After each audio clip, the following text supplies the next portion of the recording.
அதே மாதிரி ஜெய்சங்கர் வந்து நிறைய ப்ரொடியூசர்களை வந்து வாழ வச்சவர்னு சொல்லுவாங்க சார். நான் தான் சொல்லிடுறேன், பந்தாட்டம்னு ஒரு படங்க. ம். எதுக்கோ கூப்பிட்டாரு ராத்திரினா 9:30 மணி இருக்கும். ஏதோ சொன்னாருன்னு சொல்லிட்டு எங்கள் மூத்த அண்ணனுக்கு என்னை விட ரொம்ப நெருக்கம் எங்கள் மூத்த அண்ணன் ஜெய்சீலன். எங்கள் 2 பேர்த்தையும் வர சொன்னார். இதே ஷூட்டிங் முடிச்சுட்டு கிளம்புறாரு போட்டுருக்குன்ட்டு வாங்கினி ஸ்டூடியோவுக்கு போகிறோம். அப்போ தான் மேக்கப் ரூமில் உட்காந்துட்டு மேக்கப் பூசை போட்டுக்கிட்டு இருக்கிறாங்க.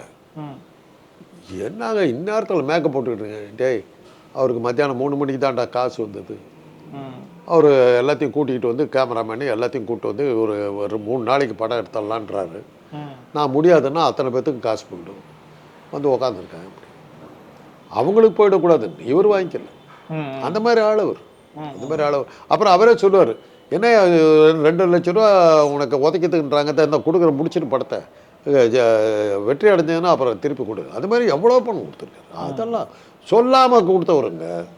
இவங்கெல்லாம் வந்து பத்திரிக்காரனை கூப்பிட்டு வச்சுக்கிட்டு எல்லாம் போஸ்ட் கொடுத்துக்கிட்டு கொடை வள்ளல்னு பேர் போட்டுக்கல, கொடுத்து அந்த பேர்லாம் அவர் பண்ணிக்கல. அவர் அதான் உங்களுக்கு தெரியும், வழியில் கிளவி அவ்வளோ இது ஊற்றுட்டு அவளுக்கு ஒரு 100 ரூபாய் கொடுத்துட்டு கிளவி மேலே அவருக்கு தலைவருக்கு பரிவு அப்படின்லாம் போட்டுக்கிட்ட காலத்தில் இது மாதிரி சொல்லாமல் கொடுத்தவங்கலாம் இருந்தாங்க. அது ஒரு வகையில் பெரிய